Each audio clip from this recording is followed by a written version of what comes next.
votre ménage. Ak soxna na fi Fallou Fall, la célèbre voyante, ba ca xam-xam bu sell ba. Kon nag mbir mi ngi war a am le 28 mars au Stadium Iba Mar Diop, en direct sur la DTV.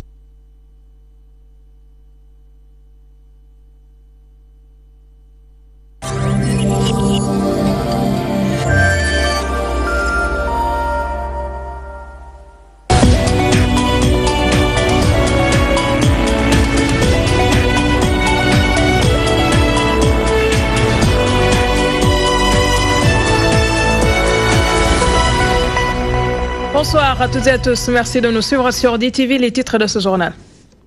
Rapt d'enfants, le procureur de la République a invité à s'autosaisir. Le collectif Ar-Khalei annonce une plainte contre X. La députée Aïda Mbodj a adressé une question orale au gouvernement. Son collègue Mamadou Lamine Diallo demande à l'État de prendre ses responsabilités.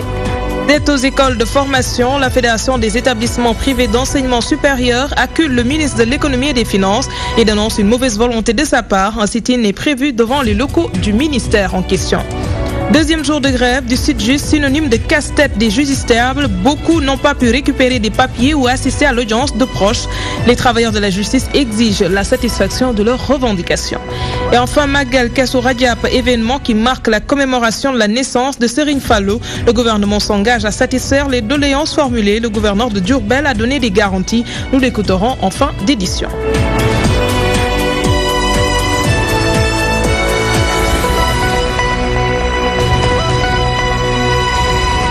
Le collectif Ar-Khalei dénonce les rapes suivis de meurtres d'enfants enregistrés au Sénégal ces derniers temps. La Ligue sénégalaise des droits humains interpelle le chef de l'État et le procureur de la République à s'autosaisir. L'organisation a déjà déposé une plainte contre X. Le collectif qui regroupe journalistes et acteurs de la société civile et hommes politiques appelle les parents à être plus vigilants. C'était en présence de Code Ndiaye. Les rapes d'enfants continuent de susciter des réactions à travers le pays. Le collectif Ar-Khalei dénonce avec la dernière énergie ce phénomène et interpelle le procureur de la République. Nous demandons aussi au procureur de la République de s'engager, comme il l'a fait dans bien d'autres dossiers, de s'engager pour que les enquêtes ouvertes, et même il y en a qui n'ont pas été encore ouvertes officiellement, ou ce n'est pas annoncé en tout cas, de faire tout pour que ces enquêtes aboutissent à l'arrestation des véritables coupables qui doivent être punis à la hauteur de leurs actes. Et c'est en ce sens aussi que nous demandons à tous les Sénégalais de s'engager dans ce collectif dit Ar-Khalei. La Ligue sénégalaise des droits humains s'est déjà signalée avec une plainte déposée au bureau du procureur. Parce que nous avons entendu la mauvaise nouvelle depuis lundi. Donc mardi matin, on s'est réunis en catimini. Assane Dioma était déjà à Diourbel, mais au téléphone, on a pu décider de l'urgence de déposer une plainte parce que justement, on a pu constater au Sénégal que tous ces phénomènes qui nous bouleversent, qui sont à la limite innommables, ces phénomènes n'ont aucune finition. Finalement, on se rend compte qu'après coup, après l'émotion, donc on a rangé les choses dans les tiroirs. Ça, on a pu le constater malheureusement pour beaucoup de cas. Parce que déjà en février, le 24 février déjà, il y a eu ces deux meurtres à Bargny et à Touba, le jeune Fallouba. On n'a pas entendu une seule fois le procureur se saisir de ces phénomènes douloureux. Le collectif invite les parents, les chefs de quartier et les imams à plus de vigilance pour mettre un terme. Ces violences faites aux enfants inquiètent également les parlementaires. La députée Aïda Mbodj a adressé une question orale au gouvernement. Son collègue Mamadou Lamine Diallo dit être en phase avec l'ex-mairesse de Bombay. Il demande à l'État de prendre toutes ses responsabilités pour garantir la sécurité des Sénégalais. Mamadou Lamine Diallo est interrogé par Mansour Sow. On est inquiet, comme toutes les populations sénégalaises. Et l'initiative de l'honorable Aïda Mbodj est à saluer, s'il fallait le faire. Je crois que c'est une façon d'interpeller le gouvernement sur ses responsabilités. Il faut que le gouvernement résolve le problème. Je crois qu'ils ont les moyens de le faire. Et notre police nationale est expérimentée, ainsi que la gendarmerie. Et vraiment, il faut, je pense que très rapidement, résoudre ce problème-là et rassurer les populations. Ça, et nous y veillons, chacun à son propre niveau. Et c'est ça que je peux dire. En tout cas, c'est une question qui nous préoccupe énormément. Restons dans le même sujet. Le député Moustapha Guirassi situe les responsabilités. Selon lui, 3 axes principaux sont à prendre en considération pour mettre un terme à cette situation malheureuse qui traverse la société sénégalaise. Il est laissé au micro de notre reporter. Il y a plusieurs centres de responsabilité. il y a la famille. Il faut interroger notre culture. Souvent, lorsque l'enfant s'amuse dans le salon, les parents sont les premiers à dire à l'enfant « Guinetibiti ». Et donc, ils jettent l'enfant dans la rue. Et la rue, Amoul Borom. Et aujourd'hui, dans nos rues, il y a toutes sortes de personnes. Donc, il y a une responsabilité de la famille. Il y a une responsabilité aussi de la communauté. Une communauté qui a brisé la chaîne de la solidarité. À l'époque, tout le monde était responsable de tout le monde. On se surveillait, on s'encourageait. Domou, ce voisin, ce dôme-là. Aujourd'hui, malheureusement, nous avons cessé donc de vivre ces réalités. Nous devons aujourd'hui être dans une logique de coproduction de la sécurité. Il faut réinventer la sécurité. La sécurité ne peut plus être gérée par simplement un policier. C'est une coproduction en partenariat avec des associations, avec des communes, des mairies, des acteurs, des chefs de famille, ainsi de suite.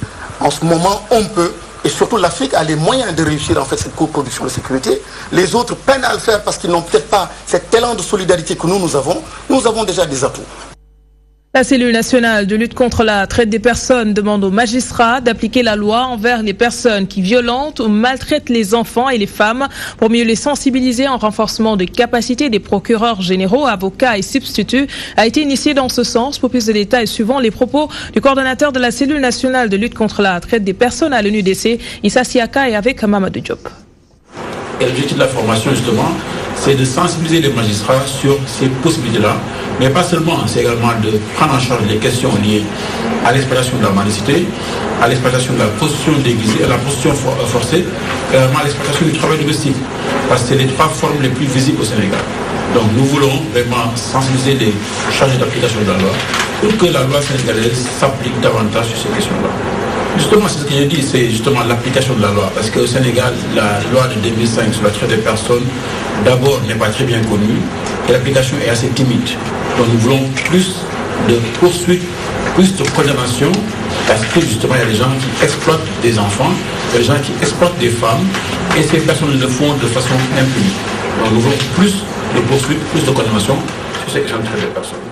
Les enfants qui traînent dans les rues ou tendent la main, on en croise tous les jours. Ils sont exposés aux dangers au quotidien. La Coalition nationale des associations et l'ONG en faveur de l'enfant et l'association des juristes sénégalais se sont réunis ce mercredi pour réfléchir sur le phénomène et proposer des solutions. Occasion pour ces acteurs de la protection de l'enfance de faire un plaidoyer afin que l'État prenne ses responsabilités face aux atrocités que subissent les enfants. Les précisions de Ndeye Fatimlo. Au Sénégal, le nombre d'enfants en danger reste croissant. La plupart d'entre eux vivent des situations difficiles dans la rue ou sont en conflit avec la loi. De plus, ces derniers mois, ils sont victimes d'atrocités. Face à cette situation, la CONAF déplore le mutisme de l'État. Ces atrocités qui sont là et qui, aujourd'hui, n'honorent pas du tout le Sénégal. Nous disons qu'il y a un manque de volonté politique. Parce que si l'État du Sénégal décide de résoudre un problème, il le résout. Aujourd'hui, il est urgent d'agir pour une meilleure protection des enfants. Ces acteurs rappellent à l'État sa responsabilité. Il est temps qu'il agisse. On ne peut pas décider seul. Ce que nous avons décidé, c'est de continuer à faire le plaidoyer. C'est de continuer à sensibiliser les enfants pour que l'État du Sénégal puisse prendre ses responsabilités. Dans l'article 19 de la Convention relative aux droits des enfants, c'est très clair et bien spécifié que seul l'État du Sénégal est garant de la protection des enfants au niveau de notre pays, même si, par exemple, le parent est défaillant. Le Sénégal a ratifié l'ensemble des conventions relatives aux droits des enfants. L'arsenal juridique existe, mais certains us et coutumes freinent la matérialisation de ces conventions. C'est l'effet culturel, comme je l'ai dit. Ça, tout le monde le sait également, c'est le fait culturel, c'est la croyance populaire. Les gens croient en certaines choses, déclarent certaines choses et on recule un peu devant ces déclarations-là. Au Sénégal, il y a autant d'enfants dans la rue que d'adultes. De plus, le pays n'a pas encore un cadre adapté pour la prise en charge des mineurs en conflit avec la loi. Cette table ronde est une opportunité pour les acteurs de la protection de l'enfance de trouver des voies et moyens pour que les enfants puissent vivre et s'épanouir comme il se doit. La sécurité renforcée à Sandiara, la commune vient d'étraîner son nouveau poste de gendarmerie.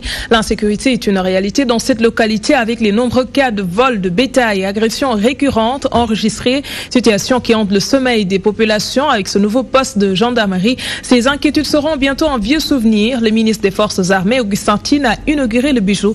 Nous retrouvons Mamadou Diop.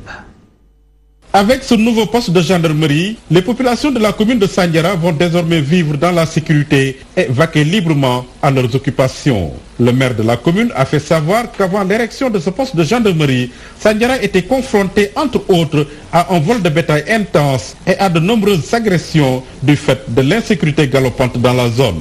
Vous avez toujours soutenu ce projet structurant qui fera de notre commune une zone sécurisée, une commune dans laquelle investisseurs, éleveurs de vaches, de moutons et de chevaux, commerçants et travailleurs de la zone industrielle de Sandiara pourront vaquer tranquillement à leur activité en toute quiétude. Serigne Gueye Diop a ajouté qu'il ne peut y avoir de développement sans sécurité. Notre vision est de faire de Sandiara en 2035 une commune émergente, riche, prospère, portée par un développement industriel indéniable, par une population bien éduquée, bien formée, avec des niveaux de revenus élevés, s'appuyant sur un pôle de développement industriel, d'agrobusiness dynamique, avec une gestion durable des ressources naturelles et une gouvernance territoriale inclusive.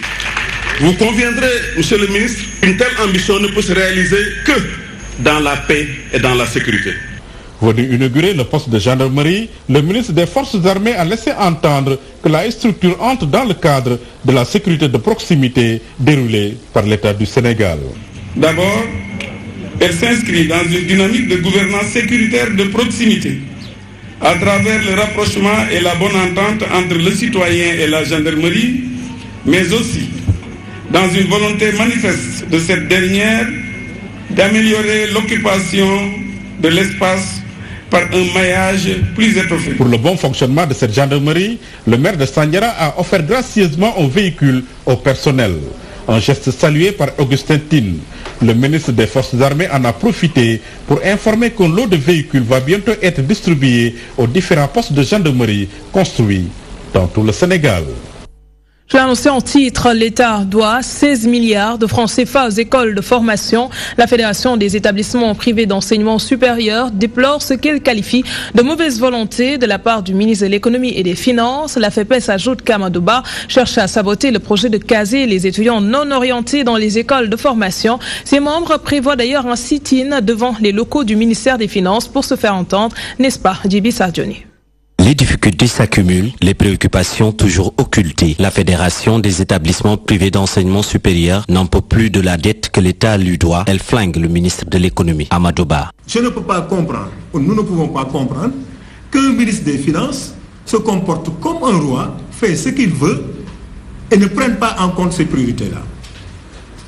Jusqu'à preuve du contraire, c'est au niveau du ministère des Finances que cela bloque.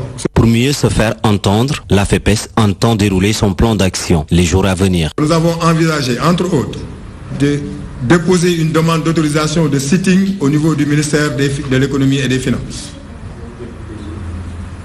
d'exiger une rencontre avec le Premier ministre en présence du ministre des Finances et de celui de l'enseignement supérieur, de rencontrer tous les groupes parlementaires présents à l'Assemblée nationale. La Fédération des établissements privés d'enseignement supérieur signe et persiste que la dette avoisine en tout les 16 milliards de francs CFA, sans ou avec l'appui des autres organisations d'écoles privées. La Fédération reste ferme sur sa décision. Pas de consensus avec l'État, pas de cours pour les étudiants. Allons au palais de justice de Dakar. Ils étaient nombreux ce matin à être éconduits des lieux. La grève du syndicat des travailleurs de la justice est passée par là. Ces 62 heures de mouvement d'humeur ont commencé à importuner les citoyens venus chercher des papiers ou tout simplement venus assister au procès de proches du côté du Sud-Gis. On ne compte pas reculer dans Iota. Selon leur chargé de communication, Maître Ahmed Touré, la lutte va se poursuivre jusqu'à la satisfaction de leur requête. Mansour Sow était ce matin au tribunal de Dakar. L'ambiance des grands jours a laissé la place à cette situation. Juste quelques poignées de citoyens devant le palais de justice de Dakar. Le syndicat des travailleurs de la justice déroule ainsi son plan d'action. 72 heures de grève aux grandes dames de ces citoyens. À mon avis, c'est l'État qui n'a pas bien travaillé. Nous avons tous des enfants. On ne peut pas prendre l'enfant d'autrui et le soupçonner ou bien l'accuser des faits qu'il n'a pas commis. Vient tester un papier à l'intérieur, on ne peut pas l'avoir, parce que pourquoi on est tenu en otage. donc que l'État voit maintenant de quelle manière, n'est-ce pas, il peut régler cette solution de grève qui a répercussion dans tous les secteurs. Les citoyens sénégalais sont venus ici, ont été éconduits parce que les greffiers et les secrétaires et autres personnels judiciaires ne travaillent pas parce qu'ils observent un droit de grève. C'est une situation qui n'est pas pour nous quelque chose de bien. Mais c'est l'État qui a la responsabilité de veiller à la bonne marche des administrations en mettant les travailleurs dans de bonnes conditions d'exercice. C'est ce qui est malheureusement pas le cas. Un mouvement d'humeur qui a commencé à faire tache d'huile. Ces citoyens et conduits pointent du doigt l'État. Cet État qui n'a pas respecté la parole donnée, selon le chargé de communication du Sud-Est. Nous en profitons pour demander aux Sénégalais de se ranger à nos côtés pour qu'ensemble nous nous battions pour que les Sénégalais eux-mêmes puissent avoir un service public de la justice de qualité. La justice, elle est importante dans un état de droit. C'est un pilier essentiel dans un état de droit. Mais le traitement qui lui est réservé par le gouvernement, par l'État, est quand même assez déplorable. Tous les systèmes sont bloqués, que ce soit les systèmes éducatifs, le système sanitaire, le système de la justice. Bon, ce sont les principaux systèmes de l'État, qui font fonctionner même l'État. Si aujourd'hui la justice est en grève, qu'est-ce qu'on va faire? Le Sud-Just exige du gouvernement l'adoption et la mise en œuvre des réformes du secteur. Ces réformes qui tournent autour de l'amélioration du traitement salarial des agents de la justice, l'allocation d'une indemnité de logement et l'octroi du prix d'incitation à la célérité de la participation. Restons dans le chapitre des revendications. La polyclinique de Médina manque presque de tout. L'établissement sanitaire ne dispose pas de personnel. Ses agents demandent au ministre de la Santé de recruter des sages-femmes afin que la maternité de l'hôpital puisse être fonctionnelle. Entre autres revendications, ces travailleurs ne sont pas seuls dans cette lutte. Ils ont le soutien de Andegesem et menacent mois s'ils n'ont pas d'écho favorable. Les détails à Djarandiaï. Cas autonome de la santé déplore le manque de personnel à polyclinique. Elle soutient que la maternité ne peut pas être ouverte sans une ressource humaine suffisante. On va ouvrir une maternité avec 10 sages-femmes. On a 10 sages-femmes. Le ministère de la Santé nous a affecté 3 sages-femmes et nous voulons 30 sages-femmes. Des sages-femmes de qualité et en quantité suffisante. Et on n'a pas aussi des gynécologues. Nous voulons des gynécologues, nous voulons des infirmiers d'État, nous voulons des assistants infirmiers. Nous voulons aussi des assistants infirmiers, des sages-femmes et des infirmiers d'État, et des gynécologues et des anesthésistes réanimateurs. Andegesem exhorte ainsi l'État à respecter les accords signés. Pour ce qui concerne Andegesem, nous attendons du gouvernement les actes tels que le décret portant création de nouveaux corps dans la fonction publique. Nous attendons aussi du gouvernement, disons, les actes ouvrant les nouvelles filières en masse au niveau de l'INDSS. Nous attendons aussi du gouvernement le décret majorant de 20% l'indemnité pour travaux d'heures supplémentaires. D'ailleurs, l'Alliance compte aller en grève si les revendications ne sont pas satisfaites. Mettons le gouvernement apparaît au plus pressé, sinon les camarades ne tiennent plus.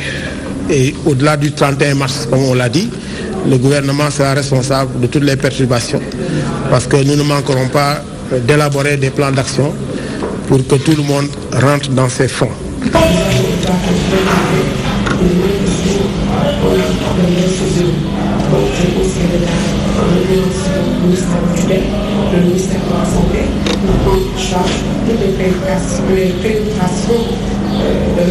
En phase avec la plateforme de revendication, Andegesem se félicite de la nomination par le MSAS d'un point focal chargé d'assurer la liaison avec les contractuels. La structure exprime dès lors sa solidarité à tous ses camarades et les exhorte à maintenir la mobilisation jusqu'à la satisfaction de leurs revendications. Nous nous excusons pour la qualité sonore de cet élément Kédougou délaissé au profit des autres régions du pays. C'est le sentiment du député Moustapha Guirassi. La région est confrontée à une pénurie d'eau depuis plusieurs années. Guirassi trouve ces situations inadmissibles et inacceptables. Il décrit ce qu'il considère comme une indifférence de la part des autorités étatiques. Par conséquent, le député invite tout simplement les populations de la localité à ne pas payer les factures d'eau jusqu'à nouvel ordre. Des séries de protestations sont prévues sous peu. Ibrahim Fall nous en dit plus.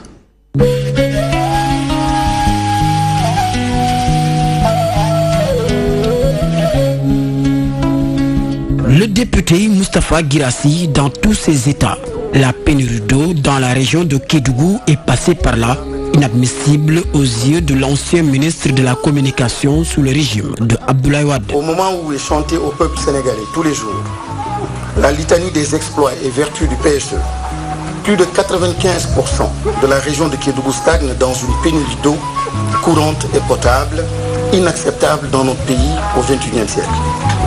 Cette tragédie est certes encore trop habituelle dans notre pays, dont les populations de plusieurs régions de l'intérieur, notamment les femmes, doivent encore se résoudre à la corvée d'eau plusieurs fois par jour.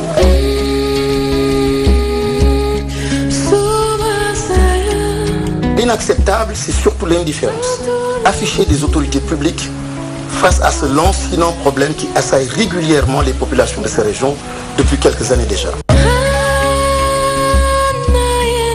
Ce représentant du peuple à l'hémicycle ne compte pas rester insensible à ce problème en ligne de mire des séries de protestations pour une solution définitive. Kédougou ne mérite pas de vivre plus longtemps ainsi privé d'eau courante et potable.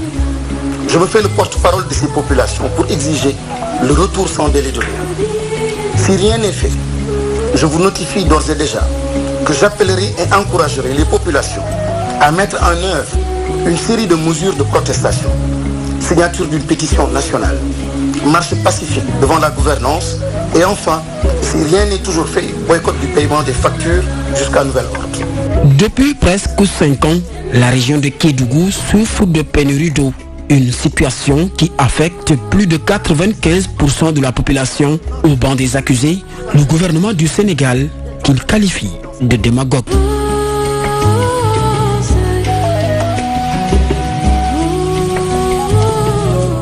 Direction Ziguinchor, ou plutôt Saint-Louis, des leaders de l'opposition étaient au chevet des populations de la langue de Barbarie. Ils dénoncent le préaccord de pêche entre le Sénégal et la Mauritanie. Pour Idrissa Seck, le président Macky Sall agit comme s'il est le sous-préfet du chef d'État mauritanien et ne pose pas des actes dans l'intérêt des Guet-Ndariens. Le leader de Bokk Gis Gis, pour sa part, invite le gouvernement à exploiter les techniques modernes pour freiner l'avancée de la mer. La correspondance de Gambi Diagne. La langue de Barbarie de Saint-Louis a cristallisé toute la colère de l'opposition sénégalaise qui s'y est défilée ces derniers jours. Quand Macky Sall était en Mauritanie, il a répété en insistant là-dessus qu'il fallait respecter la souveraineté de la Mauritanie, qu'il s'apprêtait à signer de nouveaux accords en acceptant toutes les conditions de la Mauritanie. J'espère qu'il n'ira pas jusque-là parce qu'il n'est pas le sous-préfet de Aziz. Pour l'enfant de Gendar, débarquer à Ndiago serait suicidaire pour la pêche. La Mauritanie veut qu'on débarque tous les produits en Mauritanie. Je pense que ce n'est même pas possible, compte tenu de l'état du terrain à Ndiago. Pour l'ex-maire de Dakar, Macky Sall ne doit pas choisir la facilité. Un appel au président Macky Sall de tout mettre en œuvre parce qu'aujourd'hui, il y a des techniques modernes dans le monde de protection de la mer. Bien que les coûts sont élevés pour effectivement réaliser ces travaux-là.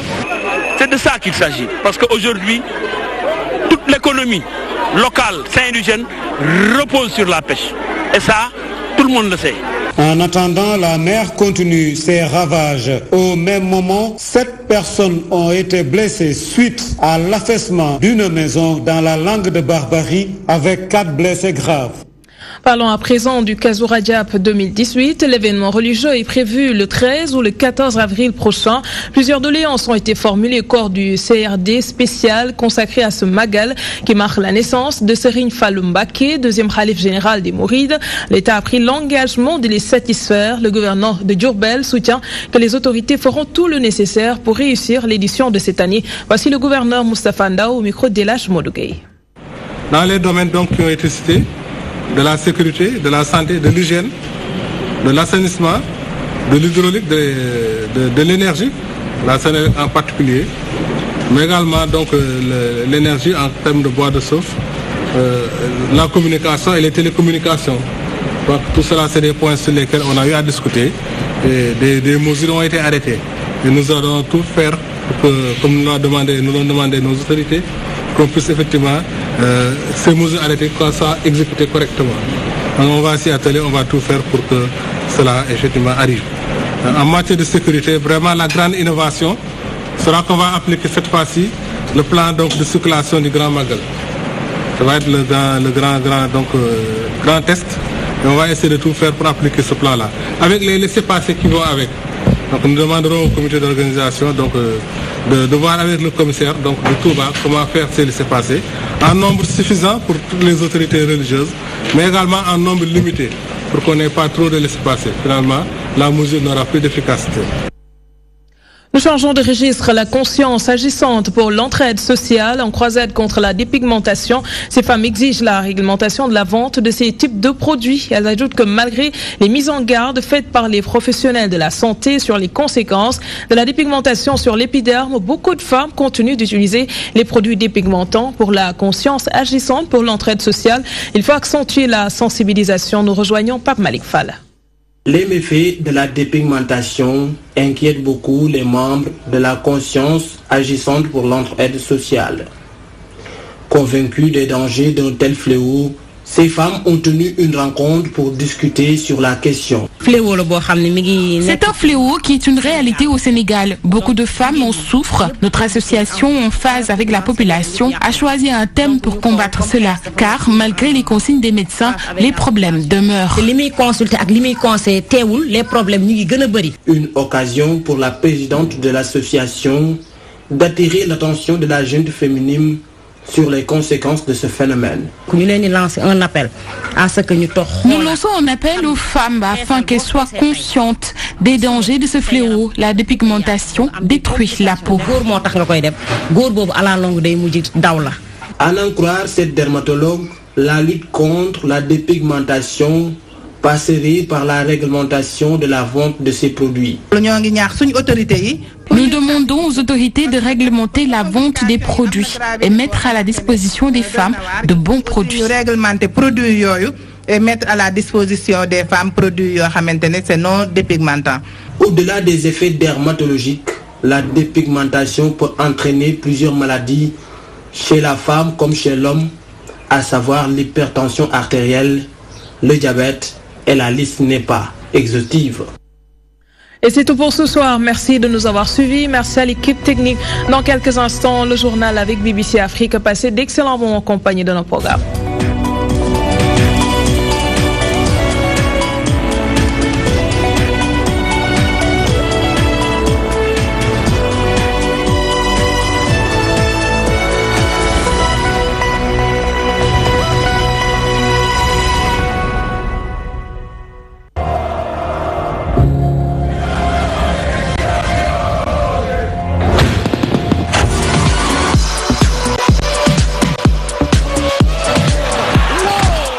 Vous n'êtes pas encore abonné à la TNT. Vous n'imaginez pas ce qui vous attend.